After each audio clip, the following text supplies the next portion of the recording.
Assalamu alaikum, sir. I am a Hindu. My name is Supriya Patil. My question is that I believe that there is only one God. But as we have been brought up like from the childhood that we have to worship in front of the idols. But there's a good belief in my heart that there is no other God, but there is only one God. And as the Muslims believe, Islam says that there is only the one concept of God. So is it like different if we just bow down in front of the idols, but there's the faith in and belief in the heart that there is only one God? And where in the Vedas is it written that we have to follow the Quran, the Holy Quran? Because if we follow the Vedas, then we can't follow the path of Islam. So where is it in the Vedas that we have to follow the Holy Quran? Like to be in the similarities. बहन ने दो सवाल किया है। पहला सवाल कि वो मानती है कि खुदा एक है, लेकिन वो दिल में मानती एक, लेकिन करती है सिजदा मूर्ति को। तो क्या ये जायज़ है? मैं कहूँगा मेरे वालिद से, मैं आपको वालिद मानता हूँ, ठीक है, लेकिन दूसरे आदमी को बोलता है तू मेरा पिता है, दूसरी औरत को कहता हूँ कि तू मेरी वालदा है, तू मेरी माता है, और मेरी माता को मैं पूछता भी नहीं हूँ, उसके मुंह देखता भी नहीं हूँ, तो क्या मेरी माता मुझसे खुश रहेंगी? अगर आप मानते एक खुदा तो सही खुदा की इबादत करो, सही खुदा को सिजदा करो। गलत खुदा की इबादत करना शिरक है।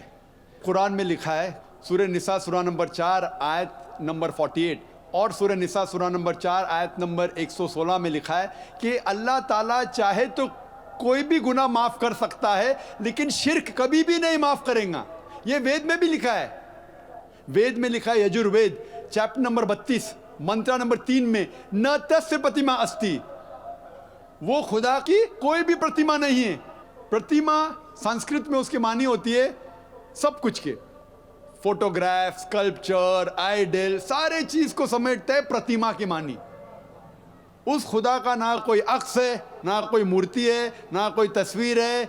अगर आप बुत परस्ती करते हैं तो आप वेद के खिलाफ जा रहे हैं और कुरान के भी खिलाफ जा रहे हैं। आप सोचिए, मैं दिल में मानती हूँ खुदा के, लेकिन गलत खुदा की इबादत कर रही है। अगर मैं कहूँगा कि मैं दिल में इज्जत करता हूँ मेरे वालिदैन का, माता पिता का, ना उनका मुंह देखता हूँ ना कुछ, दिल में करता हूँ, लेकिन खिदमत करता हूँ दूसरे किसकी, तो ये गलत है। हमें सही खुदा की इबादत करना चाहिए।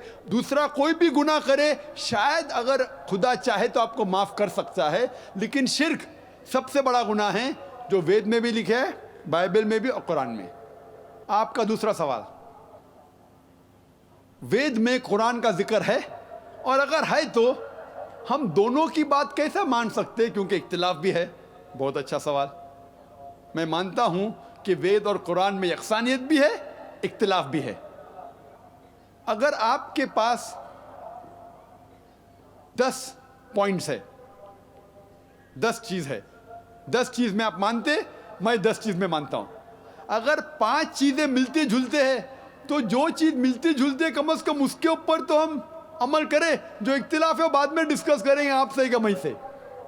तालविला कलमितिन सवाइम बैना बैनकुम, आओ हम उस बात की तरफ जहां पर हमें यकसा है। तो मैं ये कहता हूं बहन से कि कम से कम जो वेद और कुरान में यकसा है उसके ऊपर तो अमल करो। पूरे वेद और पूरे कुरान पे आप अमल कर ही नहीं सकते।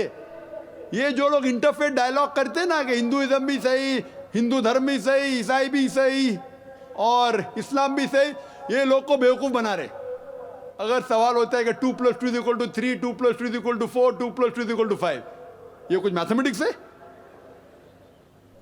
ये जानते ही नहीं धर्म के बारे में। मैं ये कह रहा हूँ जो यकसा है, तो आपके वेद में लिखा हुआ है कि एक आखिरी पैगंबर आएगा, अंतिम ऋषि जिसका नाम मोहम्मद सल्लल्लाहु अलैहि वसल्लम है, वो एक पैगाम को लेके आएगा। जो कुरान का जिक्र है वेद में, मोहम्मद सल्लल्लाहु अलैहि वसल्लम का जिक्र है। और वेद के स्कॉलर्स अक्सर कहते हैं कि वेद आज की तारीख में प्योर फॉर्म में नहीं है। बिब्लिकल स्कॉलर्स बोलते हैं Bible is not in the pure form, पूरा मुकम्मल तौर पे इसमें मिलावट है, वेद में भी मिलावट है। लेकिन स्कॉलर्स ये कहते हैं कुरान मजीद में कोई भी मिलावट नहीं है। अगर मैं आपको एक गिलास दूंगा पानी का और उसके अंदर एक कतरा डालूंगा गटर के पानी से और मिला लूंगा, आपको नहीं पता तो शायद पी लेंगे। आपके सामने जब डालूंगा तो क्या आप गिलास का पानी पीएंगे? पीएंगे? नहीं पीएंगे। आप जानते हैं कि उसमें एक कतरा मिलावट है, गटर का पानी है। नहीं देखेंगे, मिल जाएगा, रंग से पता नहीं चलेगा, शायद पी लेंगे। जब पता लग गया तो कौन पीगा? उसी तरीके से ये वाहिद किताब है जो कभी बदली नहीं जा सकती, क्योंकि खुदा ने खुद कहा इस किताब के अंदर सूरह हिजर में सूरा नंबर 15 आयत नंबर 9 में कि हमने ये किताब नाजिल की कुरान शरीफ और हम इसकी हिफाजत करेंगे, और इसकी हिफाजत खुदा करेंगे, हम चाहे तो भी बदल नहीं सकते।